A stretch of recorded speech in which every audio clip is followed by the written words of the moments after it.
Hello and welcome to the Watering Hole. Thanks for checking out this clip. Don't forget to like and subscribe because that'll make the baby Jesus cry, and I know how much you guys love making the baby Jesus cry.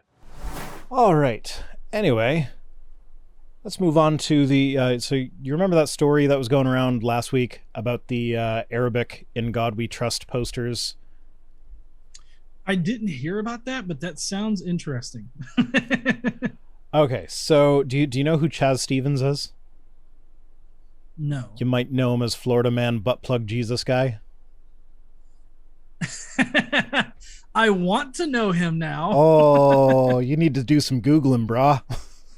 Yeah, obviously. Oh, how do you not know about Chaz Stevens? Okay, so the butt plug things, you might need to add keywords to find that, because that was just in a tweet. I don't think there's any pictures of it or whatever, but he like put a butt plug display up that had like a doorbells type thing where if you poke it, it'll say like, "What the fuck, Jesus?" or something like that, and it was on like public property.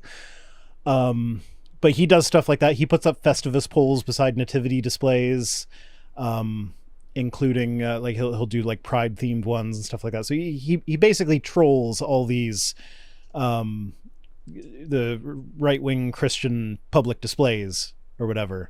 Mm-hmm.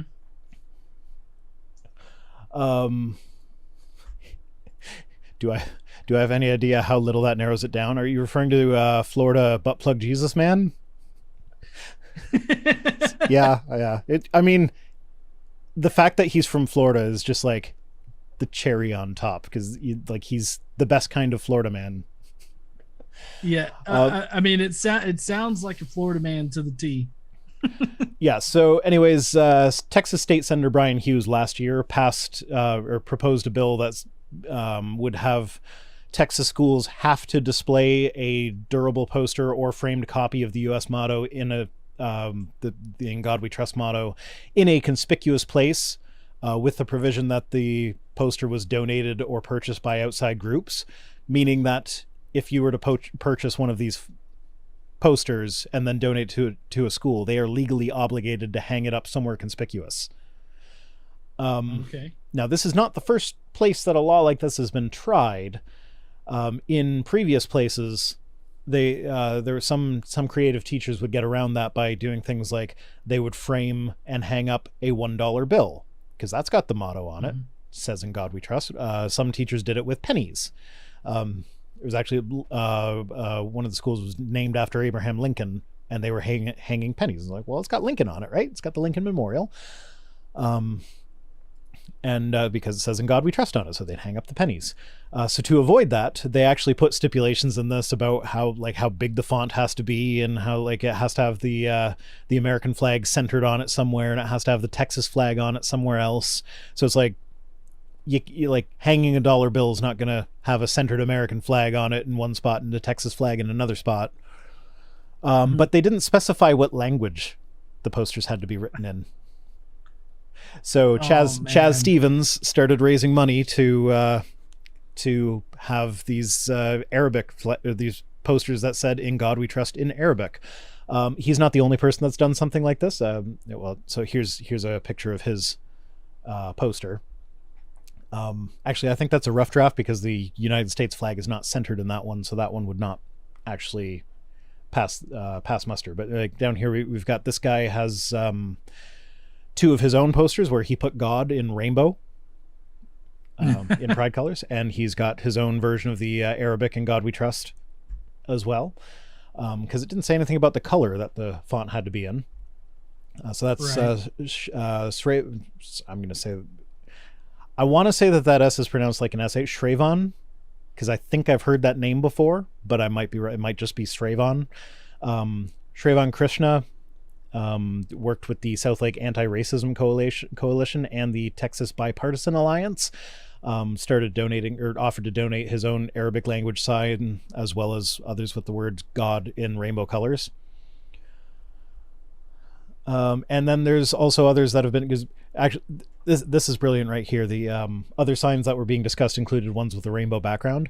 I originally was just going to cover the original story from this, but that was like a story from a couple of weeks ago. So, or I think it was early last week. So it's like, it's been covered on a bunch of other areas before. Maybe there's been an update. So I looked for an update and I found it. But my first thought when I saw this story was, I don't see any provisions about what colors the thing has to be. So why not just like make a pride flag that says "In God We Trust"? They would hate that. But again, they would definitely hate that. As long as it says "In God We Trust" and has the American flag on it centered and the Texas flag, schools are legally obligated to display it as long as they haven't received one from somewhere else. So if you can find a school that doesn't have an "In God We Trust" poster hanging somewhere, you can send them an Arabic one and they have to display it legally. Well, at least that's the idea. They're asking the question. So are Texas schools actually obligated to display all donated posters that meet the law's requirements? And if "In God We Trust" is written in another language, does that meet the law's requirements? There's no clarity on that in the law itself. If we're going by the letter of the law, which Republicans tend to like to engage in what's known as strict constructionism, which is basically, if you're unfamiliar, it's essentially taking all the laws at face value and doing exactly what they say, no more, no less. So those are that's where you would have the like, oh, abortion's not a constitutionally protected right. Abortion's not mentioned in the Constitution. It's like, yeah, there's a lot of things not mentioned in the Constitution explicitly that are still protected by the Constitution. Yeah, like that's not how it works. But that's strict constructionism. Is that like, oh, it has to be mentioned explicitly or whatever. So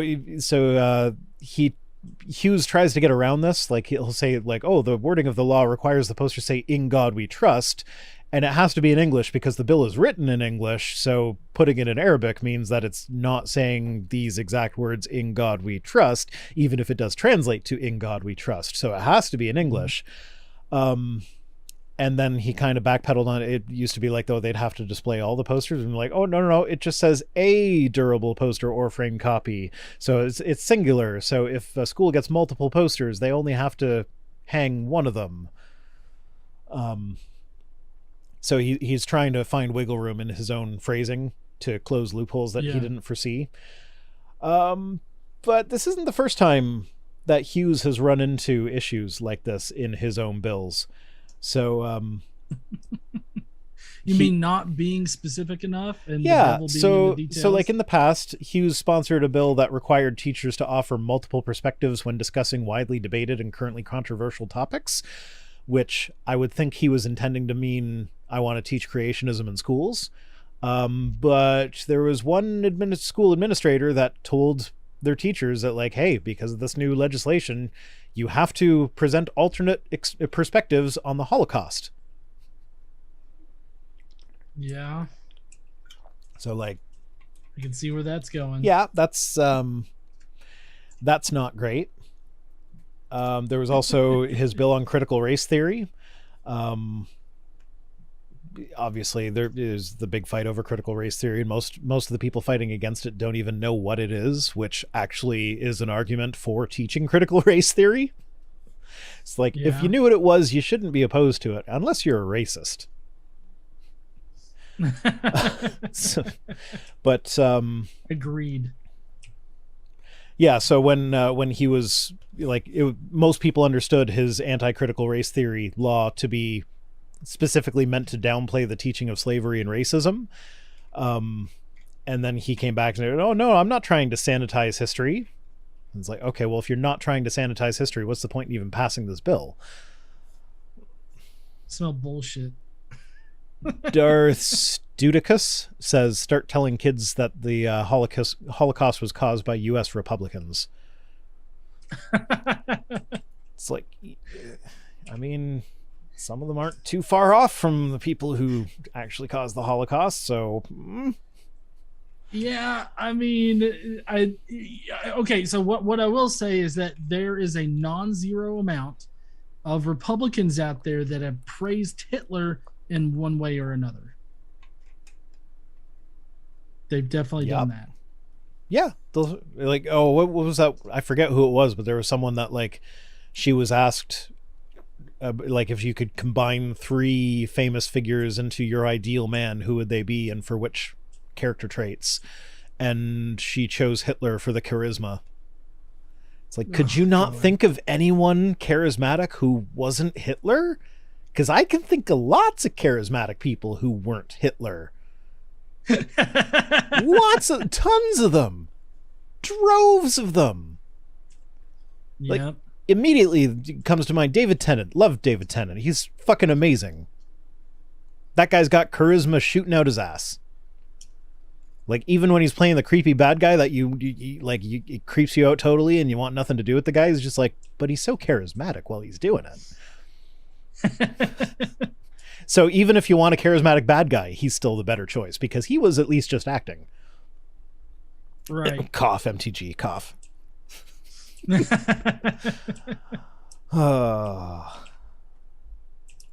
Apparently Hitlery.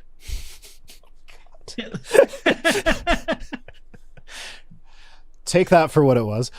Hitler literally praised the U.S. South's treatment of African Americans. He took what we were doing and went hardcore. That I don't know how true that is, but that wouldn't surprise me. I know Hitler loved what's his face? Ford. What was his first name? Henry Ford? Yeah, that's the one. I kept wanting to say Gerald. I'm like, no, that was the president that fell down all the time. Well, yeah. Did you know? And it doesn't surprise me that Hitler would be, a fan of Ford's because Ford wrote that book on the International Jew. Well, there's that, but also, did you know that Henry Ford is the first one to start the war on Christmas? Yes, I did know that actually. Yeah, and it was to, and he was doing it as a war against the Jews. Yeah. He also was responsible for popularizing country music, because he saw that as a way to combat the African American music that he didn't approve of. So square dancing was the good wholesome white people music, or white people dancing that you could do. He was not a good man. That makes so much sense right now. Yeah. Do you know about Fordlandia? Fordlandia. Oh. I don't know if I want to know. You got some Googling to do, brah. So much Googling after this episode. You've been to more parts of the internet than I have. So Fordlandia, I might have the name wrong. I think it's Fordlandia. He bought some government from the it's Fordlandia. I want to say it was Brazil. Yeah, he bought some land from the Brazilian government, basically made it his own like industrial town sort of thing, because he wanted, in order to avoid the International Jew, he wanted to have he wanted to have like he invented vertical integration as a way to get around the International Jew. So if you're not familiar, vertical integration is when a company owns basically everything involved in the production of their product. And so he wanted full control over everything that went into his cars. And the only thing that he couldn't do in the United States was rubber, because the trees that you make rubber out of just can't grow in the US. So he started this colony essentially in Brazil as an attempt to like farm rubber trees.